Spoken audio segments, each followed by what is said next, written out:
Tapos, after, I bought some bread, egg sa bakery namin. Dito malapit sa bahay. And I'll just make something to eat for us. For breakfast. It would be great. And yung dalawa kong mag-ama, and yung mag-ama ko, nasa taas. Natutulog. Of course, maaga pa naman kasi. Oras pa lang.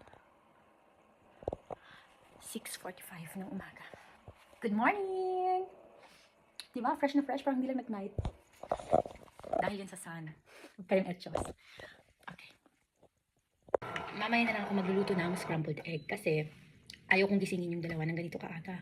Mag-aalas 7 pa lang naman eh. And naka-vacation sa Stefan. Si Yula naman walang pasok kasi close yung kindergarten nila. Kasi summer vacation dito sa Germany now. Dito na lang muna ako sa baba. Mag-chill-chill na lang muna ako. And then, pag marinig ko na bumababa na sila, doon ako magluluto ng scrambled egg. For them. For us. See you later.